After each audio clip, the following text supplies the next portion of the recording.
What's up, y'all? Welcome to Flip the Culture, where the culture won't change until we do. Got a special guest, man, Michael Barham. Barham. Barham, bro. Yeah. You know that Birmingham Hey, let's get accent. it. You know what I'm saying? But man, I'm so excited to have you here, bro. Like I've been looking at the work that you've been doing. Like you've been doing this thing before me. Like I'm telling you, bro. Like talking about 2021 publishing the book when the ball goes flat, and we're gonna get into that. Yes, But sir. just looking at the work that's already being done while I was going through my transitional thing, I'm like, dang, bro, there's resources out here for athletes, and athletes don't know that. You know what I'm saying? So I appreciate you for making out the time to come here, bro. I'm excited to just pull different things out of you, dog, because like we need it. Yes, sir. We need it, bro. Hey man, listen, bro. First, I'm excited to be here as well. Let's not just play games. Like Yeah. for real. I'm excited because of the work that you're doing. When I saw it, I was like,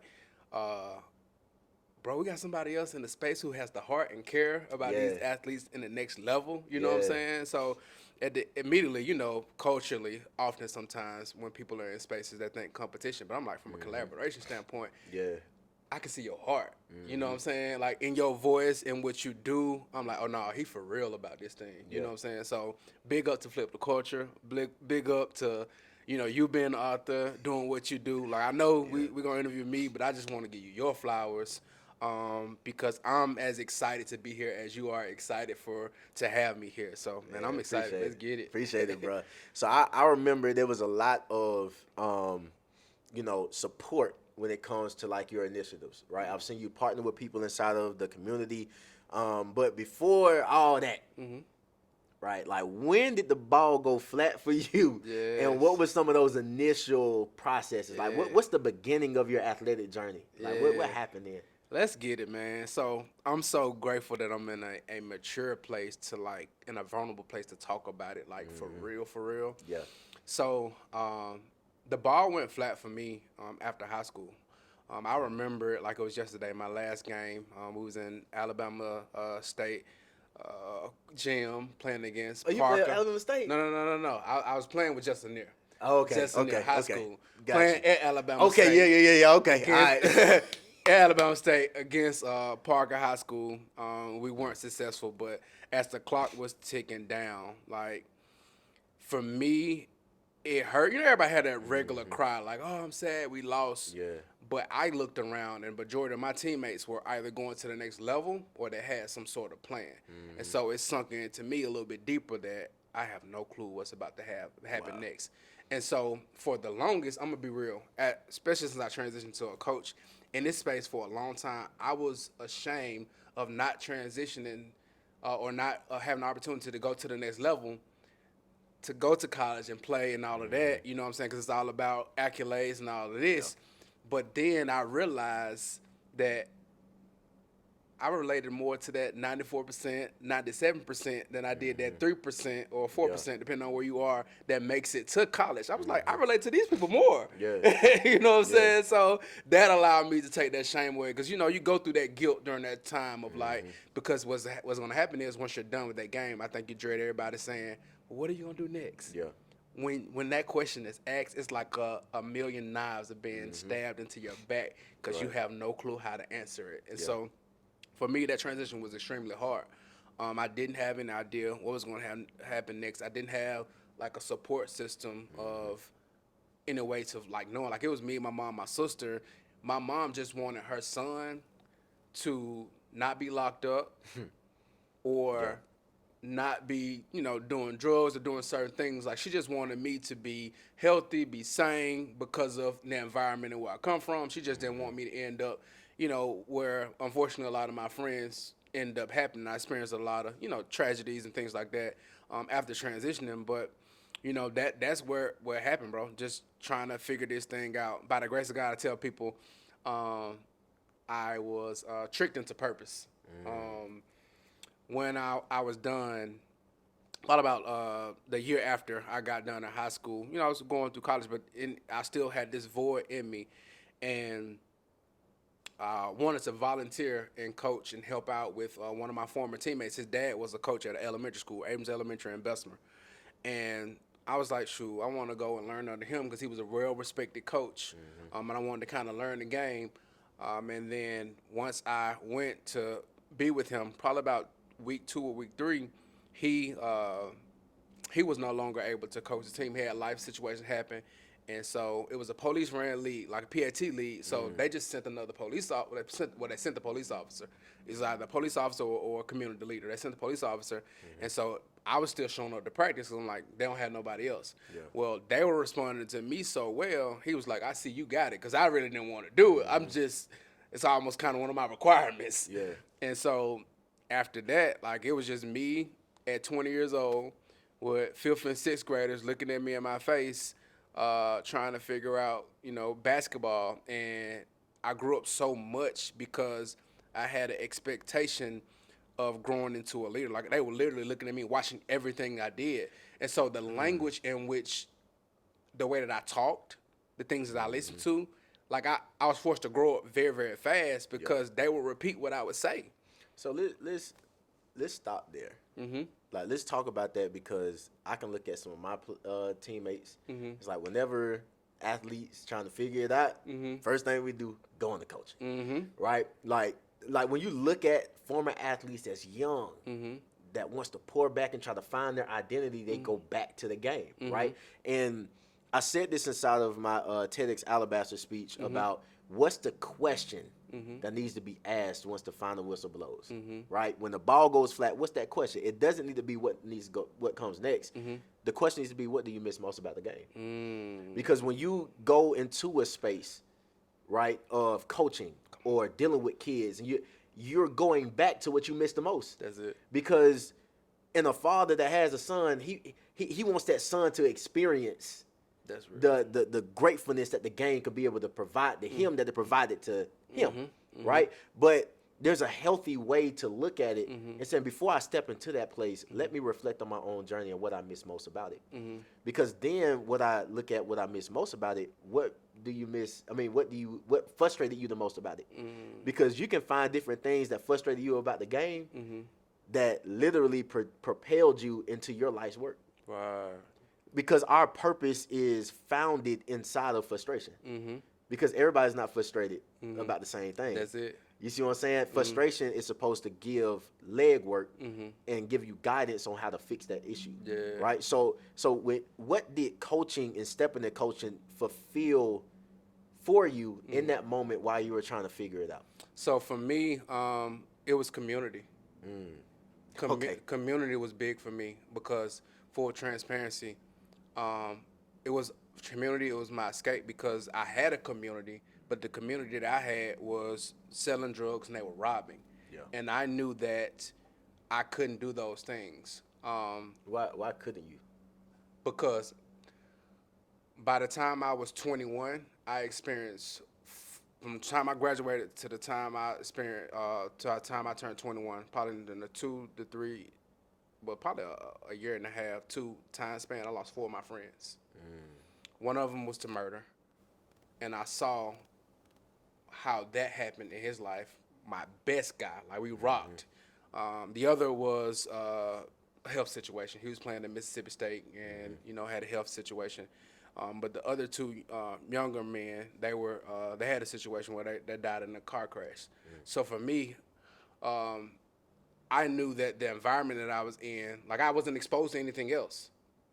I think the work that we do, and my whole mission is exposing athletes. When we talk about purpose and different things, is expose yourself to much things as possible, because we're going to do with what was praised is repeated, and what we are used to is the things that we're going to go to. Yeah.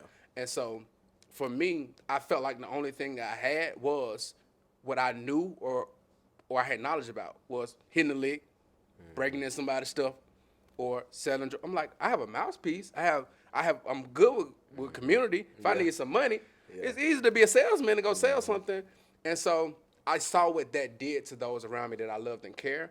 And I didn't want that for me, but I knew I still love kicking it with my boys. I still love, like, what community did. I still love the feeling from that. And so I feel like me sliding into coaching and being around those guys in the game, it gave me that community feel and that purpose feel of, like, doing something. Because one of the things my uncle said was, you won't go higher than the level of the 5 people that you surround yourself with the most.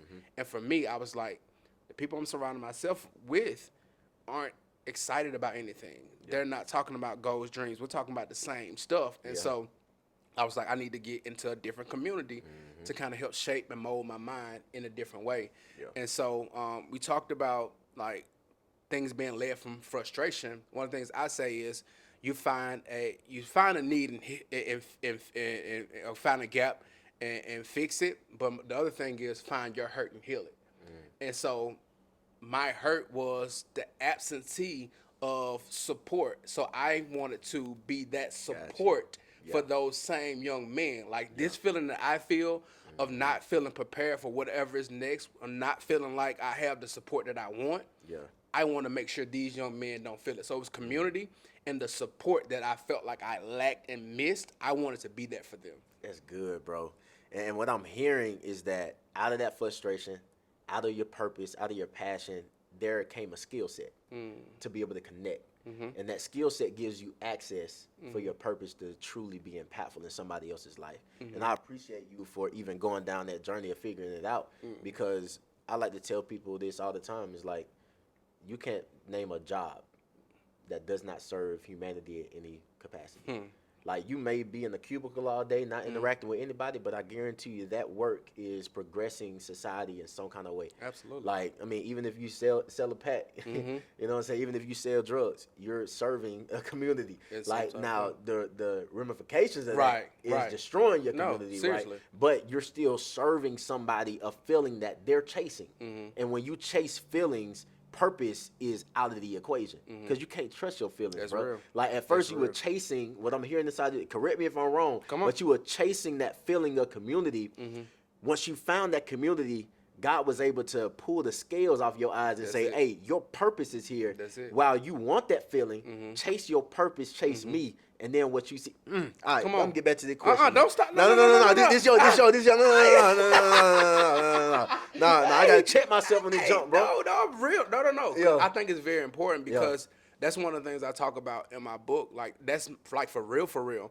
I feel when we talk about purpose and all of this, and it's cool. Yeah. We got gurus, we got things we can Google, we got things that people say. But I firmly believe that servitude is the way through purpose. Yeah.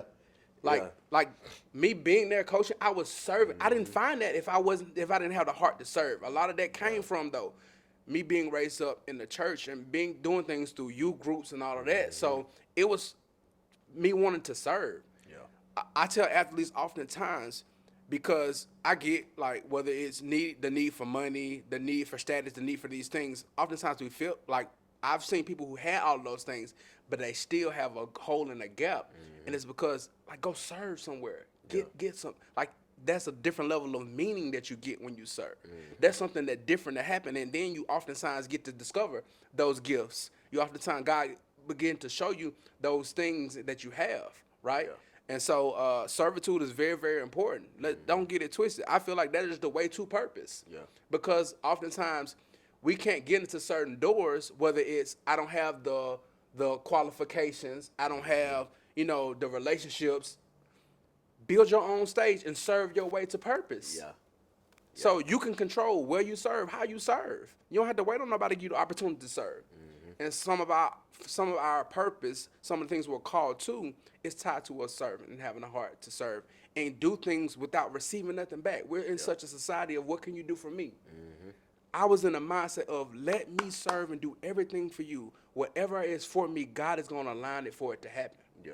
So that's real. That's good, bro. And I'm glad you brought this back, because I promise you, man, this is your segment.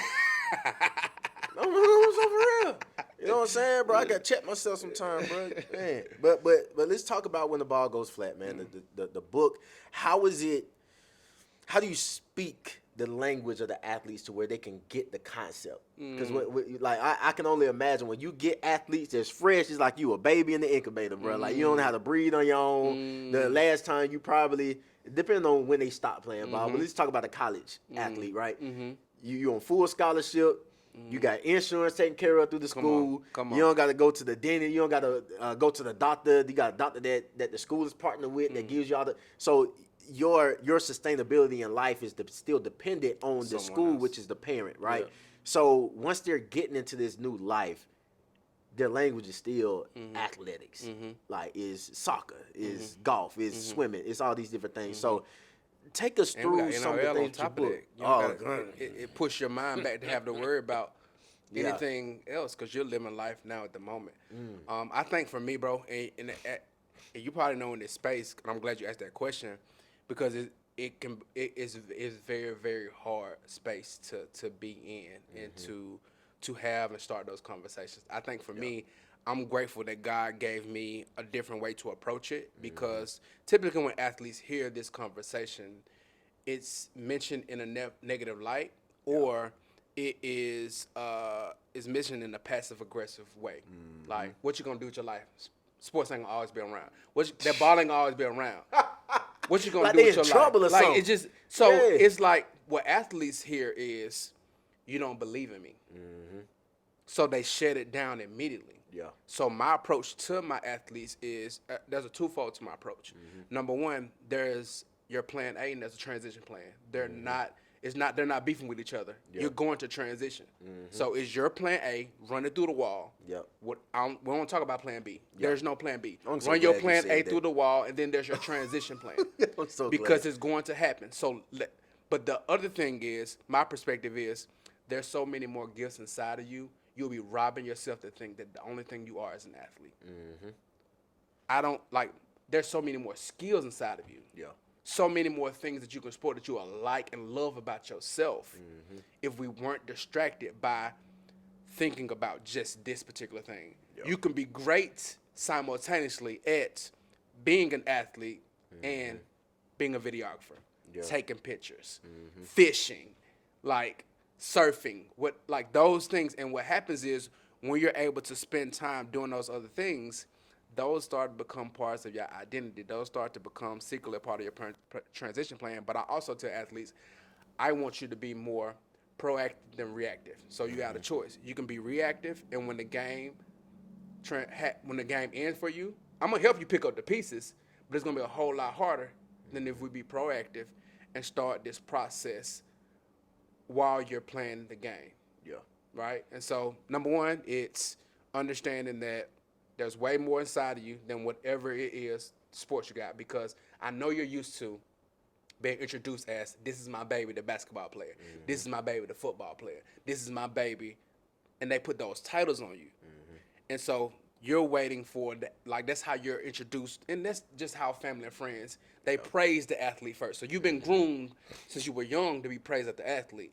Not by the character, not by who you are and the things you could do outside of that.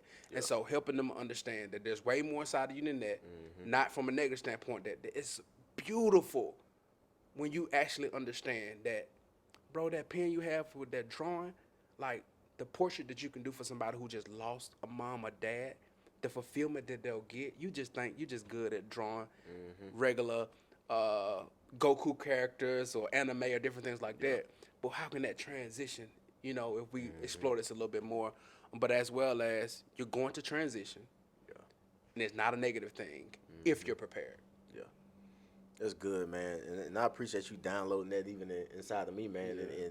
And I whenever athletes are in a position of transition, it's not an exciting moment. And I feel like the game, depending on what perspective we have of it, we have to take ourselves out of the game as a spectator. It's hard to do that when you've been playing your whole life. That's why a lot of athletes don't go to a basketball game until like 5 years after they've healed, or it's hard to put us in the spectating moment, right? Even me, I'm still healing, bro. Like, I don't sit in the stands and watch a game because I'm tired of hearing folks. It's a continuous comments, process. You know what I'm saying? That they don't know what they're talking about. So it's either I'm in the press box or I'm on the field. Right. Like, you won't catch me in the stands. So my next question is, when you are encountering a flat ball moment, like that's what I'm gonna call it, a flat ball moment, like you walking by this athlete and be like, dang, this joint deflated. You know what I'm saying? What proactive habits and frameworks do you recommend to help them navigate that shift? I love it. So for me, it's almost like I look for those moments, bro. Like, I look for those moments. You know the feeling that energy drinks give you to where like, when you drink one, like if you down one, Yeah. I learned you gotta sip them boys. But if you down one, you wired and you like, Yeah. what do you want me to do? I'm ready. I'm Yeah. ready. I'm ready. Hey, please don't do that. Don't, do that. cause you get like you for real. Yeah. You be tripping. I had. I'm like, whoa, Yeah. hold on. I need to your heart going real. Yeah. So for me, that's the feeling that I get when I get those moments because I know I'm able to add extreme value there in the point, right? So when we go back to being very proactive, those flat ball moments, the framework. I have a framework that I teach the athletes, and it's called the grit formula, right? So one of the things I talk about, when the ball goes flat, it's time for athletes to elevate. But elevation requires grit. So grit in terms of, yes, the perseverance and all of that, but for me also grit in terms of strategy, right? And so if you don't mind, I can flow through the grit formula. Please. Okay, I got you. So the G is for goals, right? And I know that's a blanket thing, but as you said a little bit earlier, you got to think about it. When we're going through our athletic journey, oftentimes athletes don't have to set goals. The goals are set for you. Right. It's championship, it's area championship, it's region. Even when you're going to class as a college athlete, you know your classes, you got an academic about these are the goals, you got your syllabus, you got everything is lined up. Yep. And so you're following the goals of someone else. As an athlete, when you transition, for me it was like, whoa, how do I I knew how to do New Year's resolutions. I knew how to write things on a piece of paper and say this is what I want. But the full process of tracking a goal, the full understanding what SMART goals is. Specific, measurable, attainable, realistic, time bound, and the process of analyzing. Okay, cool. I did this for the first 30 days. Like, where am I? Who's holding me accountable towards these goals, and actually going through the process of goal setting and finding them. That's vitally important when you're not a part of an organization or community that's telling you, hey, these are our goals. What are the goals for yourself? Yeah. Many of us can't answer that question because we don't understand the process for real, because nobody's broken it down. Now, some people may have. If you've been a part, some coaches, some programs that have situations that set where you are, or maybe we've been so busy with life and the grind that we didn't slow down enough to learn the process. So helping them to understand, respect the goal setting process, and let's see what it looks like so you know how to track goals, because that's vitally important for your transition plan. The R is resources. Many of our athletes don't understand that around you have everything that you need around you, whether it's in your phone or whether it be your coaches or whoever. So I tell them to stack your resources, right? So when it comes to one of my athletes, Jace Johnson, he's a USA bobsledder. The reason why he's a USA bobsledder is because his coach had an opportunity once he was done playing basketball that he introduced him to. Advisors, professors, you're in certain classes, internships. That's a part of that relationship process while I'm being intentional. So during the summer break, during spring break, have fun, do your things. But how can we begin to be intentional, stack our resources, and do certain things while we're playing the game that's going to help us? So when we're done, right, who you got? Who's around your crew? All right, cool. You want to be a videographer. All right, cool. You see the videographers on your team. You see the photographers on your team. Connect with them and say, hey, bro, how you do this? I have athletes all the time. How you do this? What's the settings for this? Why you do this? That's a part of your resource part. So use your resources. Athletes right now, you have the most influence. Leverage that. Everybody wants to be a part of your story or a part of you or affiliated with you because of who you are, your teams. Leverage those resources to help you during your transition plan, to learn the skills, to get the opportunities, right? I is identity. One of the things I like to tell athletes is your identity box, right? What's inside of your identity box? And so within that, I know it can be a confusing thing, but let's break it down. When it comes to your core values, what are some of your beliefs, right? So are they spiritual? What's your foundation? Strengths. What are you good at? What are you naturally strong at? And if you have trouble with understanding what it is, I tell people, text 5 people and ask them, what am I naturally strong at? What do you feel like I'm naturally strong at? Because oftentimes we can't see them, but people around us can see it, right? Interests. What are some of your interests? So did you grow up and go to the lake with your grandfathers? Did you grow up and do certain things, whether it was on the farm whether it was, you know, video games, coding, whatever it is. Like, what are those interests? Because oftentimes they at some point are going to be the things you fall back on. Yeah. But I also tell athletes it's very important to slow down and expose yourself to different things.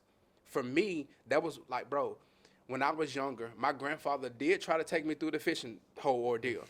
But my grandfather was real headstrong. If you're not going to take the fish off the hook, or if you're not going to put the worm on the hook, you can't come fish with me. Well, guess what? I didn't go fish with Granddaddy. Everybody else did. He opened the door, but I didn't go fish. But however, during the pandemic, it was one of the most comforting thing and where I found my solitude with fishing. Like during that transition of where it was another thing, like while writing the book, before all of that, like, bro, fishing gave me so much peace and purpose and time to just kind of think about who I am and just kind of, because you're out there, it's not called catching, it's called fishing, because you go through that waiting process, but it's also, it taught me, it was like, it gave me grace on, all right, we didn't catch a fish today, let's cast out again. I know we at but I think it's something in that with, you said initially your grandfather said, don't come fish with me unless you want to put your own bait on the hook. Let's go. Right? Mm-hmm. So what age were you when he had that conversation with you? It was maybe 9, 10. 9, 10 years old. So you said during the pandemic. Mm-hmm. That's a long gap. Right? But it's during that moment, there was a seed planted in you. Mm-hmm. Right? Mm-hmm. It's like, okay, I know there's a skill set of fishing. Mm-hmm. But my focus is elsewhere. I ain't gonna go. I ain't gonna go. But life has a way to pull things full circle, where it's like, man, this thing that I had forgot about, this thing that I said, man, I ain't even gonna go. Or too busy for it. Remember, think about it. We're so locked into the grind. Even on our breaks, we're working so much. That's what I meant by slow down and expose yourself to certain things. It was certain things that my mom invited me to, whether it was family reunions or different things, was like, no, I'm about to go play ball. Yeah. To where I could have experienced other things, whether it was family or friends invited me to fall in love with other things. That's all a part of our identity. Yeah. You know what I'm saying? But I will say this, it's okay though. Yeah. Because what I don't want athletes to do is like, okay, I'm playing for this team and I can't do this forever, so I ain't gonna go to practice. I'm finna go fish. Yeah, no. You need that process to be able to lock in and say, man, I can't do this right now. I'm gonna do this, but just know this is available to me when the time comes. You know what I'm saying? But let's also think about going back to the G. If you're very intentional and respect your time enough, you can do both. Yeah. I know what times workouts are. I know what time I'm gonna rest and recover, but there's also time for me to have fun and do other things. Yeah. But there was also a part of the like when you don't know what you're gonna do, everybody gonna have something to do for you. Yeah. When you have no clue what you're going to do, everybody's gonna have something to do for your time. So when you're being very strategic and respecting your time, your schedule, you can have the ability to grind at a high level and still experience and still have fun with your experiences. So that's all I'm saying for my athletes is absolutely still grind. Yeah. Still go hard and operate at a high level. There are sacrifices you do have to make. So sometimes it may be a part of the sacrifices where I'm not able to do it as much, but there are also times to where if you schedule it in, then you're able to do it. Like, let me go see my trainer at 5 o'clock in the morning instead of trying to see him in the evening time when people are trying to do that. Right. There's several sessions that your trainer has. Several sessions that you can do all those other things. So, yes, you can do both. And I don't want them to feel guilty about that grind. Because as an athlete, we're locked in. As a coach, I tell, come on, I'm the person who's opening up the gym. Right. Let's get it. Come on. Stop laying in that bed. Let's work. So, yeah, absolutely. So, I think T. Still got T. Yes, so T is the transition plan. Okay. So the transition plan isn't something that happens at the end of the game. Most athletes prepare for the next game and not the next chapter. So for me, in the grit formula, let's start the transition plan early. And here's the thing: I would tell athletes to start it as a freshman in high school, but it can go even deeper even further than that, because the transition plan isn't a one size fit all. It's a lot of things that you accumulate that are options for you to explore, right? So for me, I'll tell you this. One of the things that tripped me out, my lawnmower, it was down. It was down bad. And I did enough YouTubing, couldn't figure it out. Did enough YouTube University, couldn't figure it out. And I took it Took it to the shop. Well, when I went back to get it out of the shop, it was a little girl, probably 9 years old, in there. Walked in, told her who I was, told her what I needed. She called them back to the back. She took my payment. She said, such and such is going to bring your lawnmower. They brought my lawnmower and I walked out. I was like, whoa, that's what I mean by transition plan. They are putting her in position early to develop skills that she's going to be able to use later in life. So the transition plan isn't something that's like you communication skills, the ability to get over the fear of dealing with people. You know, public speaking is quote unquote, if you Google it, depending on the number one worst fear in the world. Yeah. So how can we put our kids in positions right now? Real talk, bro. Real talk. Google it. Public speaking is one of the most. So for me, that's why I started my. I know this is. I started my daughter earlier speaking. Let's get in front of this camera. Let's start talking. Hold on. Let's talk about that. All right. No. Yeah. There's a lot of people in the audience. They may be coaches. They may be parents of athletes and athletes. Right. Let's talk about that. Like how are you raising your daughter, having gone through all that athletics, right? And we all want to see our offspring. You know what I'm saying? Like, dang, bro. Like, I don't got a kid. I got a couple dogs. I got you. I tried to turn them to Airbud, bro. Like, I'm like, hey, bro, go get the football, bro. Like, you know what I'm saying? So I'm coaching them up, like, finish through the line, we running and stuff. You know what I'm saying? But it's like, man, to be a father in this space, and you encounter a lot of kids as well, because I know about your day job and all this type of stuff, right?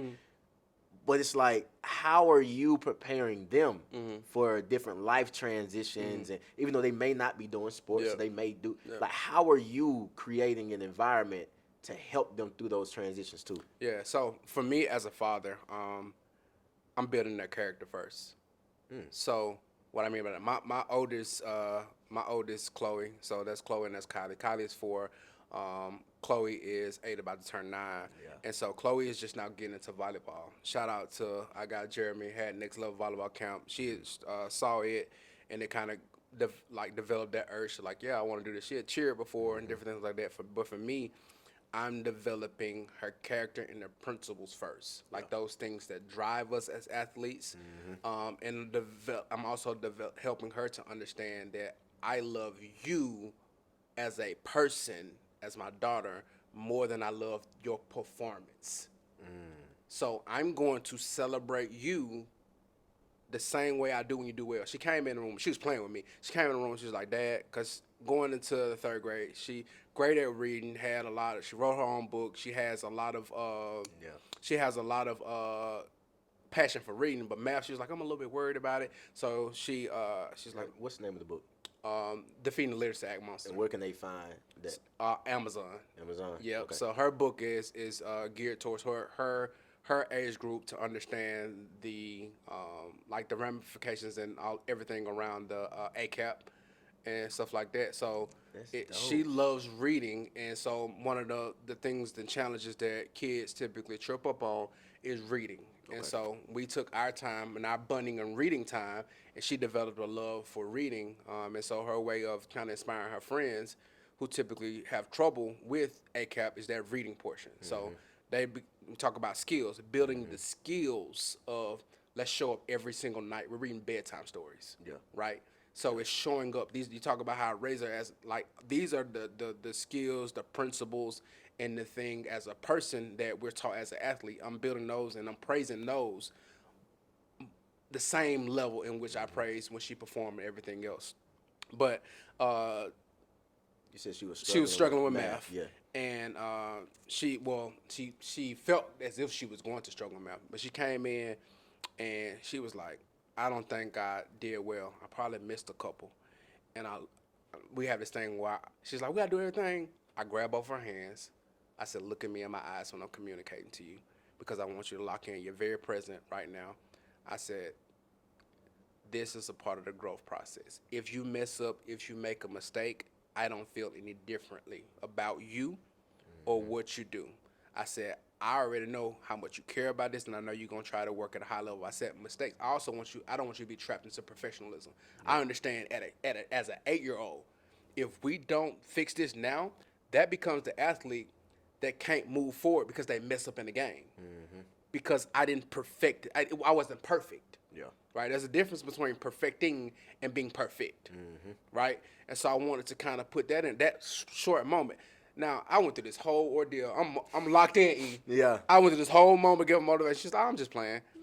She did well on it. But Dang. we've had different moments where Yeah. I literally lock in to kind of like, hey, I don't want you to be I want you to perfect your craft, but I don't want you to be perfect. Bruh, I'm gonna be praying for you, bro. Man, Bro, I went through this whole deal. Bro, And she was like, oh, I'm just playing. That's get out of my room. bro. Like Get out for my room. you to not even know she was playing, doing that whole thing, her not laughing, bro. That she might need to go into acting, No, comedian. we're gonna sign up for drama. Yeah. She brought her on the yeah, paper for the drama team. We're gonna sign up. I know for what that. time it is. I'm like, come on. I'm talking about. I'm waxing deep. Like, oh, this is the moment. Yeah, but you still playing the seed though. Like, No, seriously. Yeah. Because sports are gonna come for us. Yeah. And even with like volleyball and training and all that, I still plant the same seed that you're gonna mess up. You're gonna have bad practices. You're gonna have bad games. How can we recover? Yeah. You know what I'm saying? So that's my mindset.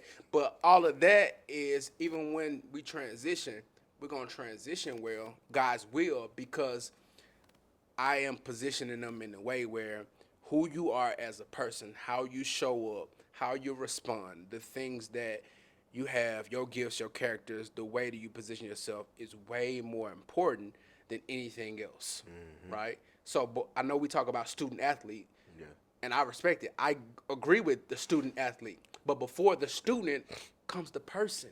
Yep. Right? I know they have to do their work. I know they have to be a great scholar. But if they have low self-esteem, if they're struggling as a person, they can't do the work. Yeah. Right? If they don't know who they are, oftentimes they're struggling with all this other stuff. So I want to make sure that the athlete, the person themselves, because that helps everything else become better. The standards you are as a person, right? If we have a standard that we're going to show up no matter what, whether we do good or bad, then you're going to show up for your test and study, and then you're going to show up on the field or court or whatever you do. So the standards as a person, I feel like, are important to build those first, that character first, and then who we are spills over to everything else. I'm glad you said that, bro, because you said a mouthful. A lot of people are not going to agree. I'm fine But with it that. does, like, it don't matter, bro. You said what you said, because I'm looking at this as this is bigger than just athletics. Is it? This is bigger than just being a doctor, a lawyer, because when you think of a person that tries to be a theologian in the athlete's life, like you said earlier, saying, okay, what's your plan B? What's next, right? If I tell you that me being a doctor is going to be next, you're going to celebrate it. But then what happens if I can't do my practice for a year for some reason? I'm back at the same thing of, dang, what you gonna do next? Well, man, maybe I need to be a construction worker, and then I get excited about that. Then another transition happens, like you can't do that no more. So we're setting up athletes for unsuccessful transitions because we celebrate them based upon a position that can be taken away from them. That's it. Right? What you just said is, and before I even ask you about the kid, because this thing comes full circle, right? Before I ask you about your own life, and before I ask you about your own seed, which is your daughters, right? You said that you wanted to make an emphasis on the person first, character. Then you gave real life examples of how you're implementing it inside of your own life. And I respect that so much because you didn't even know that you were connecting those two. You just freely spoke. But from a person that's able to listen and be like, dang, bro, who should I be listening to inside these spaces? People that got fruit in their life. Yeah. You got fruit, dog. Yeah. You know what I'm saying? You got fruit in places that people will never be able to find the tree unless they find you and then you give it to them. Yeah. But you got stuff out here, man, where people can interact.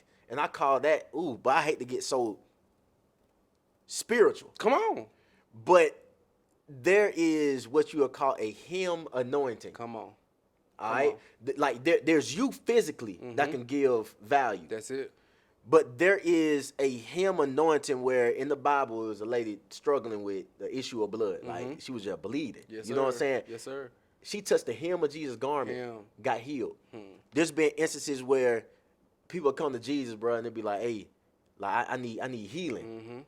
And Jesus was like, hey, by your faith alone, they healed. I don't need to go in there. Go right? So it's like, bro, once you find your purpose and you're operating like you are, like your reach extends far than what your feet will be able to stand. Mm-hmm. And I just felt led to tell you that, man, because just hearing about the fruit that's in your life, bro, I'm inspired. Appreciate that. I'm inspired, bro, because it troubles me when I see people on big stages, when I see people saying different things, they don't live it out, bro. Mm-hmm. And it hasn't been tested by fire. Yeah. So I appreciate that, man. Is there anything else that you would like to say, express, even like pouring into athletes? Like what is one thing that you would like to share and leave for the audience today?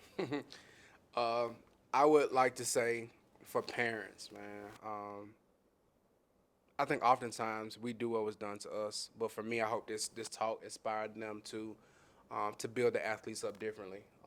And so not from a negative standpoint, right? This is not to post judgment on you because there is no book for parenting.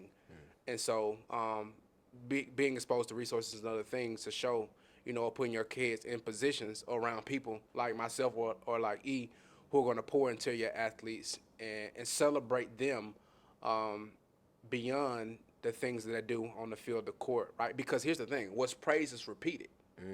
Because so whatever you say, they're going to continue to do to hear that again. And so I want you to, the same way that, a kid can do something negative and somebody say, you going to always do this or you always do that. And the same way they just say, well, this kid is very good because they always do this or they always do that. Like that, what's praised is repeated. And so let's find times to be very intentional about praising your kids beyond the times when they are doing something with sports and even with school, right? What are the things that they're doing? Because I know we fuss at these jokers all day for doing certain things. I know me. I got two girls, and I'm like, they're doing something every moment, but I have to be very intentional about finding moments of praising them when they are doing things very well from a character standpoint to kind of build that up. And for my athletes, I would say that my favorite thing to tell athletes is there are better highlights ahead of you than there are behind you. Oftentimes, we're so locked in on, remember, that's why we get stuck in this pit of shame. That's why we get stuck in this process of not feeling valuable because we're looking at all of those highlights that we've done. We're reliving them, and we're chasing those instead of understanding the highlights that you have ahead of you. Bro, I don't care what you did on the field. You wrote a book, bro. That's a different level of a highlight. You probably didn't see that highlight at first. I heard you talking about your story, about the fictional joint and how you did. I'm like, bro, that's a different level of highlight. Some people are stuck in those behind, right? Whether those highlights, here's the thing, sometimes those highlights that they're chasing, they're trying to live through their kids, and they put a different level of pressure. Let's chase the highlights ahead, and there are plenty that they have. If we take the time to go through the grit formula, if we take the time to spend some time with ourselves and figure out who we are, what we love, and connect with God to see what we're called to, we will have plenty of highlights ahead. So. Appreciate that, man. And you convicted the younger me by talking now, man, bro. It took me so long to take my huddle highlights out my bio. I'm talking about, bro, because the way I got hurt, you know what I'm saying? In high school, like in college, my best highlights came from high school as far as like in-game stuff. Now, of course, I got practice highlights and spring game highlights and stuff like that. But like game experience, I'm like, man, I want people when they see my page, bro, click on that. Look what I did in high school, bro. I'm 24 years old with my high school highlights, and I was really like that, bro. Go to the barbershop, and then everybody like, bro, I used to tackle Derrick Henry, bro. All right, where the film at? Last time you played was in 2012. Man, bro, they ain't even record the game, bro. I just kept like, man, go on somewhere. But you gotta think about it. That brings so much like you get celebrated a lot by that. So that feeling, that's what the feeling that we want. We can recreate that feeling over and over again by operating in purpose. You feel what I'm saying? So it's one of those things where there's nothing wrong with loving your highlights because you did the work, but you're robbing yourself to think that that's all you can do.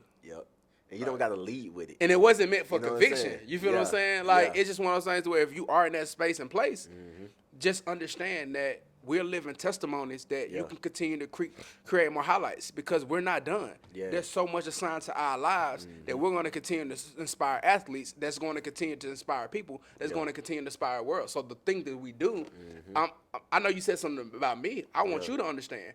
Sometimes people may not never say anything. There's so many people who are watching who have never said anything. That they haven't clicked, they haven't comment. You'll probably see some of those people in the story. Be like, hey man, keep doing what you're doing. Yeah.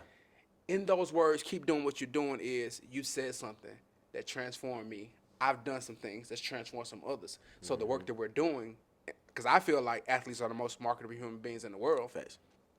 The work that we're doing is changing the world. Because that you see in these, whether it's corporations, whether it's businesses, whatever it is, you're going to find your athlete in there, boy, somewhere. Yeah. Yep. You know, Everywhere. that's living out their transition, that's being impactful. And so when we trigger them to step into their best version of themselves, transforming the world, bro. Like I know we're supposed to be closing out, but anyway, It don't matter. They deal with it. But bro, I like when I look at just the dynamic of athletics, it's really a fraternity, bro. Real talk. It's a brotherhood and sisterhood because we all, no matter where you are, you had to go through some type of process. It all looks the same. It all looks the same. Like once you start talking the language, it's almost like it's a secret language too, bro. Like, man, you start talking football terminology, bro, and then you start talking about wrong shoulder. Yep. You know what I'm saying? Yep. And saying sideline to sideline or the threshold. You know, it's like you start talking about all triple threat, right? You start talking about all these things of football vernacular. You will not be able to understand it unless you're in it. Yes. And that's what I respect most about the game because this is a game that you cannot graduate from. That's it. It's just your role is a little bit different. That's it. You know what I'm saying? And I that's why I love the work that you do because you're honoring the mindset behind the athlete. It's like you're a forever athlete, man. That's it. Like just like you're a forever student. Yes. Like you got to always be in the posture of learning more and pulling things out of people. You have to always be in the posture of fine tuning and practicing and doing it. You're always an athlete. Communicating. Yep. Leading. Yep. Showing up. Like when I tell people, when I say athletes are the most marketable human beings in the world, I have so many people reaching out to me from a standpoint when they're looking for new employees. They want athletes. I'm gonna tell you why. Like that's why I tell athletes, whether your own business, whether you're going to corporate, I'm grateful that my background in recruiting can also.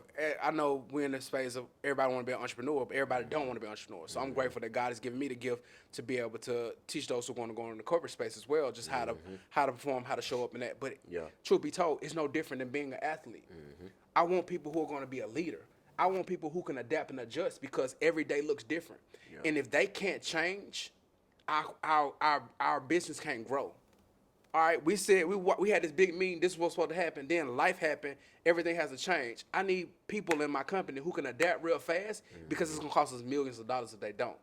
I need people who are self-starters, who are leaders. I need people who can communicate. I need people who can buy into a vision of a team and not just their own. Yeah. These are things that we were groomed to do daily as an athlete.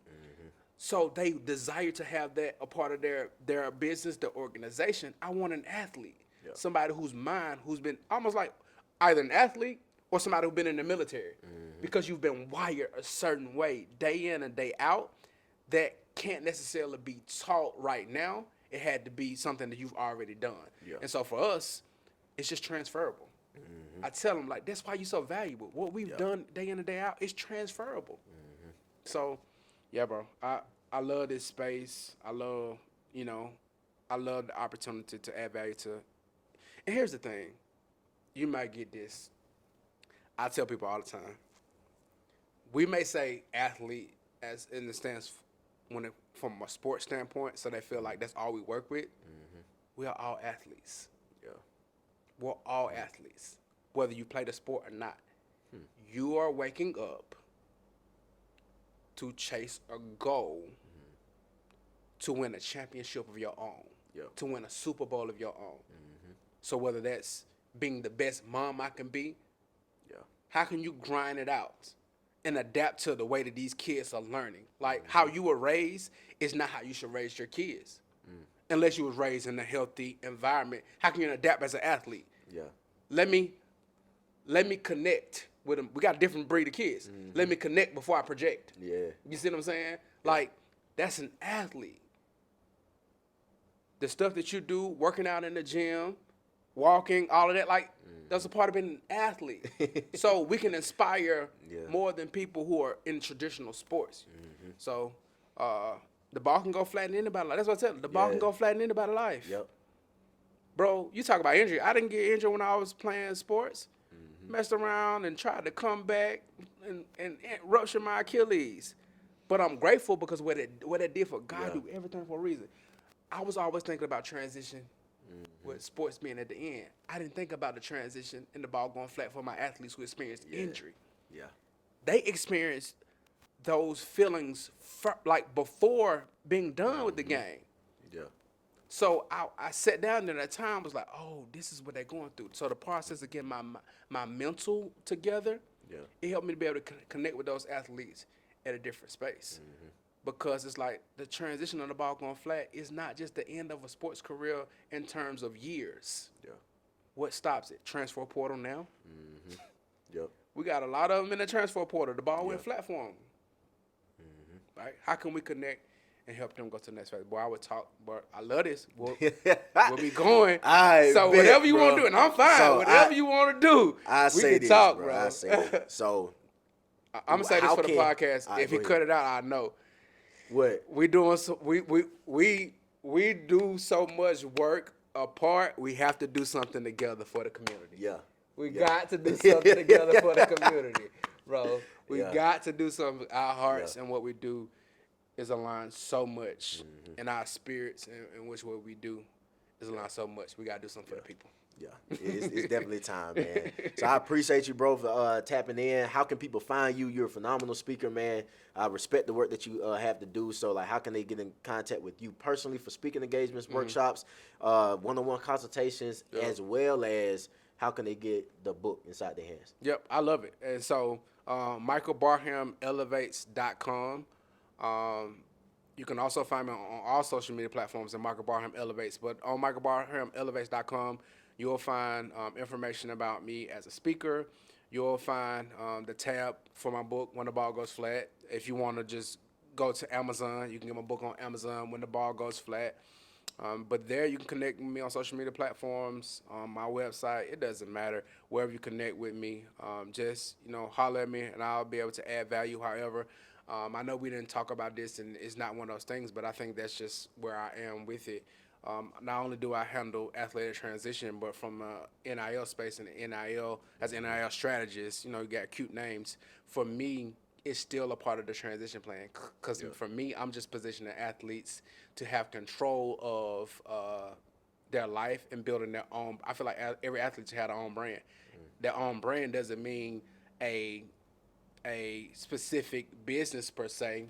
It's who you are. How can your name ring bells, whether it's in the corporate space, whether it is your own product, whatever it is. Because when I transition, now I'm transitioning into purpose faster because I have this thing that I'm running with, right? So helping athletes to build that, to build while that ball is very important to me because remember, transition doesn't start at the end. I want them to build while that ball.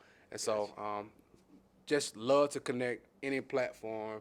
For me, I'm really kind of an introverted guy for real. I have to post more on social. I'd rather do the work than post about the work, but I have to. I understand proof of concept and people needing to see and all of that. But just connect with me. I'm here to add value and serve however I can, bro. Gotcha, man. I appreciate it, man. Hey, y'all heard it from here, man. Heard it from the guy's mouth himself. You know what I'm saying? Yeah, man. So welcome to thank y'all for tuning in to Flip the Culture, where the culture won't change until we do. Tap in for the next episode.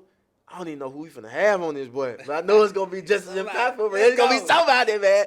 All right, man. Y'all keep tapping in. Love y'all. Make sure you like, comment, subscribe. We'll see you next time. Over time, the hard fork concept. This book